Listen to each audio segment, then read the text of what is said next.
കൊണ്ട് ജയിക്കാൻ കഴിയുമെന്ന് വിചാരിക്കുന്ന വിഡ്ഢി അല്ല താനെന്ന് തൃക്കാക്കരയിലെ NDA സ്ഥാനാർത്ഥിയായിരുന്ന അഖിൽ മാരാർ.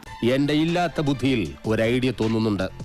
ജയിക്കാൻ തോന്നുമെന്ന പ്രതീക്ഷ പ്രവർത്തകർക്ക് നൽകാനായിരുന്നു ശ്രമം. ഇനിയും സജീവമായി 2020 തുടരുമെന്നും അഖിൽ മാരാർ 24നോട് പറഞ്ഞു. NDA സ്ഥാനാർത്ഥിയായിരുന്ന അഖിൽ മാരാറാണ് 24നൊപ്പം ചേരുന്നത്.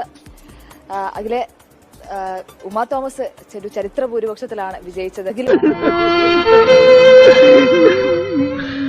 ഈ രീതിയിൽ കാടിളക്കിയൊരു പ്രചരണം നടത്തിയ ഒരാൾ കൂടിയാണ്. വലിയ സോഷ്യൽ മീഡിയയിലൊക്കെ വലിയ ക്യാമ്പയിനുകളും കാര്യങ്ങളും ഒക്കെ നടത്തിയ ഒരാൾ കൂടിയാണ്. അതിനകത്തൊരു ആക്കലുണ്ടല്ലോ. പക്ഷെ എവിടെയാണ് 2020ക്ക് പിഴച്ചത് എന്നൊരു ചോദ്യം. അല്ല, 2020ക്കും പിഴച്ചിട്ടില്ല, നമുക്ക് ആർക്കും പിഴച്ചിട്ടില്ല. നമ്മൾ ആലോചിക്കണം, നമ്മൾ ഒരിക്കലും ജയസാധ്യത ഇല്ല എന്ന് എല്ലാവരും വിശേഷിപ്പിച്ചൊരു സ്ഥലത്താണ് ഞാൻ മത്സരിക്കാൻ വരുന്നത്.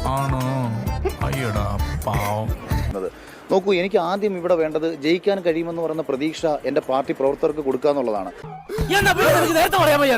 അവർക്ക് ആ പ്രതീക്ഷ കൊടുക്കുമ്പോൾ മാത്രമേ അവർക്കൊരു വോട്ട് ചെയ്യാൻ തോന്നത്തുള്ളൂ, രണ്ട് അവരൊരാളോട് വോട്ട് ചോദിക്കാൻ പോകത്തുള്ളൂ. അപ്പൊ എന്റെ ടീമിനെ സെറ്റാക്കി എടുക്കാൻ വേണ്ടി അവരെ എത്രത്തോളം ആത്മവിശ്വാസത്തോടു കൂടി എനിക്ക് ഈ രംഗത്തേക്ക് ഇറക്കാൻ പറ്റണം. നമ്മൾ തോറ്റു എന്നുള്ളത് ലളിതമായിട്ട് പറഞ്ഞാൽ എന്താ, ഈ ഞാനിവിടെ നിന്ന് ഡയലോഗ് പറഞ്ഞാൽ കരഞ്ഞു പോകും. ഉസ്മാനെ രക്ഷപ്പെട്ടോ.